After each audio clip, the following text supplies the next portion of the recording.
रोज एक नई कहानी देखने के लिए चैनल को सब्सक्राइब करें और बेल आइकन दबाना ना भूलें। सोनाली और उसके फ्रेंड्स क्लास में बैठकर बातें कर रहे होते हैं। तभी क्लास में एक घुंघराले बालों वाली लड़की आती है, जिसे देखकर सोनाली अपने दोस्त विकास से बोलती है, ओए, ये चौमिन से बालों वाली कौन है? अपने क्लास की तो नहीं लगती। ओ अम्मा, अपना वॉल्यूम कम कर, वो अपनी सीनियर है पागल। जी हाँ, और उसने अपने बालों को ना कर्ली किया हुआ है, समझी? उसके बालों को बड़ा चाउमीन बोल रही है। अपने झाड़ू जैसे बालों को निहार लिया कर कभी। मुझे तो ये हेयर स्टाइल बड़ा ही पसंद है। मेरे बाल बड़े होते ना तो मैं हमेशा अपने बालों को कर्ली करके ही रखती। हाँ यार, स्ट्रेट हेयर तो हर लड़की के देखने को मिलते हैं, लेकिन ऐसे कर्ली बालों वाली कोई कोई ही दिखती है। अरे बस बस, तुम दोनों तो हेयर स्टाइलिस्ट होते जा रहे हो धीरे धीरे। अरे मिष्टी का तो समझ आता है, लेकिन विकास तेरा क्यों इतना इंटरेस्ट हो रहा है? यार ये हेयर स्टाइल अच्छा लग रहा है तो बस कह दिया। और तुम दोनों यहाँ क्यों बैठी हो? लैब में चलो, प्रैक्टिकल होने वाला है। जिसकी बात तीनों वहाँ से जाने लगते हैं और सोनाली उस कर्ली बालों वाली को मुड़ मुड़ कर देखती रहती है। और अगले दिन वो अपनी ड्रेसिंग टेबल के आगे पीछे कुछ ढूंढने लगती है। तभी उसकी माँ राधिका उसके लिए नाश्ता लेकर वहाँ आती है और उसे ऐसे परेशान देखकर बोलती है, सोनाली, सुबह सुबह क्या ढूंढ रही है और अभी तक तू तैयार नहीं हुई? माँ, वो मेरी हेयर स्टाइल वाली मशीन कहाँ है? यही तो रखी थी, कब से ढूंढ रही हूँ। कहीं कबाड़े वाले को तो नहीं दे दिया आपने? वो मशीन जिससे तू अपने बाल चलाती रहती है, वो तो मैंने स्टोर रूम में रख दी। तुझे क्या करना है उसका? अरे आपने स्टोर रूम में क्यों रख दी? मुझे वो अभी के अभी चाहिए, वापस लेके आइए। हाँ हाँ ठीक है, शांत हो जा, ला रही हूँ। तो नाश्ता कर ले जब तक। इतना बोलकर वो स्टोर रूम से उसे मशीन लाकर दे देती है, जिसके बाद सोनाली उससे अपने बालों को कर्ली करने लगती है और बोलती है, ये मशीन हीट क्यों नहीं कर रही है अच्छे तरीके से? अरे इससे तो कर्ली हेयर स्टाइल हो ही नहीं पाएगा। लगता है खराब हो गई है, नई मशीन लेनी पड़ेगी। इससे तो कोई काम नहीं होगा। मशीन के ढंग से काम ना करने की वजह से उसके बाल अच्छे से कर्ली नहीं हो पाते। फिर भी वो जैसे तैसे अपना हेयर स्टाइल बना के कॉलेज के लिए निकल जाती है। जैसे ही वो अपने दोस्तों के पास जाती है तो उसके बिगड़े हुए बालों को देखकर विकास बोलता है, ओए, तेरे झाड़ू जैसे बाल इतने कैसे मुड़े मुड़े से लग रहे हैं? ऐसा लग रहा है जैसे चिड़िया के घोंसले के तिनके बिखर गए हों। अबे ओ दल बदलू, उस दिन तो तू उस कर्ली हेयर स्टाइल वाले सीनियर की बड़ी तारीफ कर रहा था, और आज जब मैं अपने बाल कर्ली कर कर आई हूँ तो तुझे ये चिड़िया का घोंसला नजर आ रहे हैं। तूने कर्ली किए अपने बाल? कहाँ से, आगे से कि पीछे से? ओ महारानी, कर्ली हेयर स्टाइल के नाम पर तूने बस बालों को थोड़ा बहुत मोड़ा हुआ है, उसमें भी तू भिखारन सी लग रही है। ऐसा लग रहा है कि तूने कंघी ही नहीं की है बालों में। यार वो हवा चल रही है ना, उसी से खराब हो गए होंगे। मैं तो कर्ली ही करके आई थी। सोनाली, तू भी ना पागल है। अरे कर्ली हेयर स्टाइल हर किसी पर थोड़ी अच्छा लगता है, और जैसे तेरे बाल है ना, तुझ पर तो बिल्कुल भी अच्छा नहीं लगेगा। ए मिष्टी, जाकर इसके बालों में कंघी कर दे ताकि इसका हुलिया थोड़ा ठीक हो। जिसके बाद मिष्टी सोनाली के साथ वॉशरूम में जाती है और शाम को घर आकर अपनी माँ से बोलती है, माँ, मुझे 3000 रुपए चाहिए। हाँ हाँ, तेरे नाम का बैंक खोल रखा है मैंने, जा निकाल ले।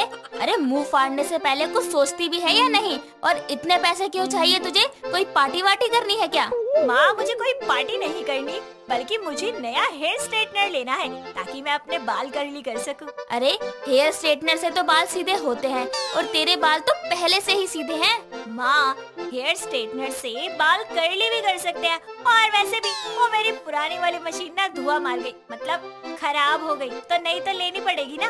ठीक है, पर अगले महीने ले लियो, अभी मेरे पास पैसे नहीं है। पर माँ, मुझे अभी लेनी है ना। मतलब पैसे दे रही हूँ, इतना काफी नहीं है? कह दिया ना अगले महीने ले लियो।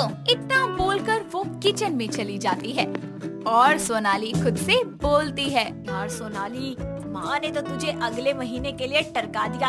उसके लिए तुझे 1 हफ्ते का वेट करना होगा। नहीं नहीं, मुझसे नहीं होता ये वेट। उस विकास को तो मैं अपना कर्ली हेयर स्टाइल दिखाकर ही रहूंगी, ताकि उसका मुंह बंद हो जाए और हमेशा मुझ पर हंसता रहता है। वो अपने आप से बातें कर ही रही होती है कि तभी उसके दिमाग में एक आइडिया आता है और वो अगले दिन पार्लर जाकर अपने बालों को कर्ली करवा लेती है। और घर आकर खुद को शीशे में देखकर बोलती है, सोनाली, तू इस कर्ली हेयर स्टाइल में कितनी मस्त लग रही है। अच्छा हुआ तू पार्लर चली गई, वरना तुझे तो पता ही नहीं चलता कि ये हेयर स्टाइल तुझ पर कितना जचता है। अब तो जो भी तुझे देखेगा ना, तेरा दीवाना ही हो जाएगा। अपने कर्ली हेयर स्टाइल की तारीफ करती रहती है। और अगले दिन जब वो अपने कॉलेज में उन दोनों के पास जाती है तो वो उसके कर्ली बालों को देखकर चौंक जाते हैं। और तभी सोनाली बोलती है, क्यों अब मेरे बालों की तारीफ नहीं करेगा तू? वाह सोनाली, तुझे इस हेयर स्टाइल में देखकर ऐसा लग रहा है जैसे तूने अपने बालों का मेकओवर करवा लिया हो। यार, तुझे देखकर मुझे भी अपने बाल कर्ली करने का मन कर रहा है, पर मैं नहीं कर सकती। अरे भले ही मेरे बाल झाड़ू ही क्यों ना हो, लेकिन हेयर स्टाइल तो सारे जचते हैं मुझ पे। हाँ हाँ, मान गए हम। ऐसे ही वो तीनों बातें करने लगते हैं, जिसके बाद से सोनाली अपने बालों को कर्ली ही रखने लगती है। ऐसे ही एक दिन जब वो अपने बालों में कंघी करती है तो देखती है कि उसके बाल अपने आप सीधे हो रहे हैं। तभी वो खुद से बोलती है, यार, बाल कर्ली करने की ना यही एक प्रॉब्लम है। कुछ दिनों बाद कंघी करने पर ये खुलने शुरू हो जाते हैं। अब से मैं कंघी ही बहुत कम किया कर। और जैसा उसने कहा, अपने कर्ली हेयर स्टाइल को खराब ना करने के डर से वो अपने बालों में कंघी करना ही छोड़ देती है। साथ ही कुछ ही दिनों में वो नया हेयर स्ट्रेटनर भी ले आती है उसे यूज करने के लिए। सबसे पहले जब वो अपने बालों में कंघी करती है तो उसके सारे बाल उलझ जाते हैं और टूटने भी लगते हैं। तभी वो अपने बालों में फंसी कंघी को लेकर अपनी माँ के पास जाकर बोलती है, माँ देखो ना, कंघी मेरे बालों में अटक रही है, निकल ही नहीं रही है। अरे पागल लड़की, ऐसे कैसे फंसा ली तूने कंघी बालों में? ला मुझे दिखा। राधिका उसके बालों से कंघी निकालने की कोशिश करती है।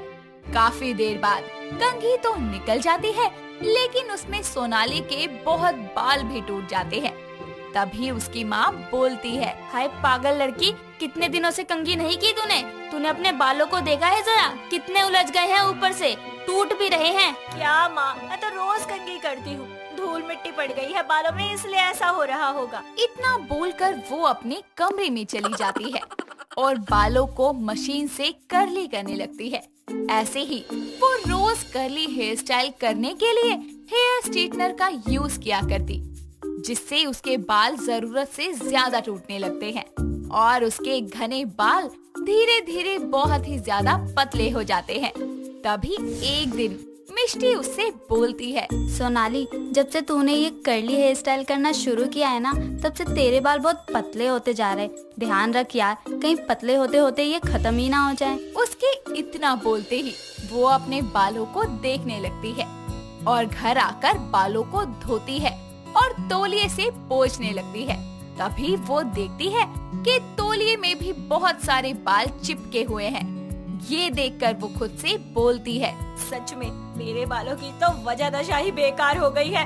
ये मैंने क्या कर लिया अपने साथ। मैंने YouTube पर देखा था कि जरूरत से ज्यादा बालों को हेयर स्ट्रेटनर, कलरिंग करने से ये सब कुछ होता है, और मैंने सब कुछ जानते हुए भी ये सब कर लिया। अब मेरे बाल इतने ज्यादा टूट रहे हैं। आज के बाद मैं कभी बाल कर्ली नहीं करूंगी, चाहे कुछ भी हो जाए। मेरे बाल जैसे थे वैसे ही अच्छे हैं। अपने बालों को कमजोर होता देख वो मशीन का यूज करना छोड़ देती है और कभी कभी ही अपने बालों को कर्ली किया करती है। एक गांव में कियारा नाम की लड़की अपनी मम्मी मीना और पापा किशन के साथ रहती थी। वो पढ़ी लिखी, समझदार और हर काम में निपुण लड़की थी, लेकिन उसमें एक ही कमी थी कि उसकी जीभ बहुत लंबी थी, जिसके चलते सारे गांव के लोग उसे चिढ़ाया करते थे और उसका मजाक बनाते थे। ऐसे ही एक दिन एक शहरी लड़का नकुल उसके गांव में डॉक्यूमेंट्री बनाने के लिए आता है। माँ, सारा काम हो गया है। अब मैं सरपंच जी के घर जा रही हूँ उनके साथ काम करवाने। हाँ हाँ ठीक है, मना करूँगी तो जैसे तू बड़ा मानेगी। तो रोकती ही क्यों हो माँ? ठीक है जा। नमस्ते सरपंच जी, कैसे हैं आप? मैं तो ठीक हूँ, तू बता किसी है? बस मेरे लायक कोई काम हो तो बताइए। हाँ, यो छोरा शहर ता आया है कोई डॉक्यूमेंट्री बनान, तो इसने पूरा गांव दिखा दे। जी ठीक है सरपंच जी, जैसा आप कहें। जा बेटा। जी चलिए, वैसे आपका नाम क्या है? जी मेरा नाम नकुल है, मैं दिल्ली से आया हूँ। इस तरह कियारा नकुल को सारा गांव घुमाती है। दोनों में अच्छी दोस्ती भी हो जाती है। लेकिन एक दिन जब कियारा नकुल को गांव दिखा रही होती है तो बारिश आ जाती है, जिसकी वजह से उन्हें एक झोपड़ी में रात गुजारनी पड़ती है। और अगले दिन गांव वाले उन्हें ढूंढते हुए आते हैं और दोनों को एक साथ झोपड़ी से निकलता देख तरह तरह की बातें बनाने लगते हैं। हाय, यो क्या कर लिया इस लड़की ने, भगवान, अब तो भाई पूरे गांव की नाक कटा दी इस लड़की ने। रे भगवान, क्या होगो। हाँ सही कह रही हो बहन, देखा सरपंच जी क्या किया इस कलमुही ने। अरे मैंने गांव दिखाने की गई थी, ये रंगरलिया मनानती ना गई। नहीं नहीं सरपंच जी, एक बार मेरी बात तो सुनिए। आप सब लोग जैसा सोच रहे हैं ऐसा कुछ भी नहीं है। प्लीज एक बार मेरी बात सुन लीजिए। अच्छा, जो हम देखने लग रहे हैं योग्य है? जी ऐसा कुछ नहीं है, आप एक बार हमारी बात तो सुनो। नकुल और कियारा सबको समझाने की बहुत कोशिश करते हैं, लेकिन कोई उनकी बात ही नहीं मानता। और इस समस्या का हल निकालने के लिए गांव वाले जबरदस्ती उनकी शादी करवा देते हैं, जिससे दोनों ही खुश नहीं होते। शादी के बाद दोनों शहर के लिए निकल जाते हैं।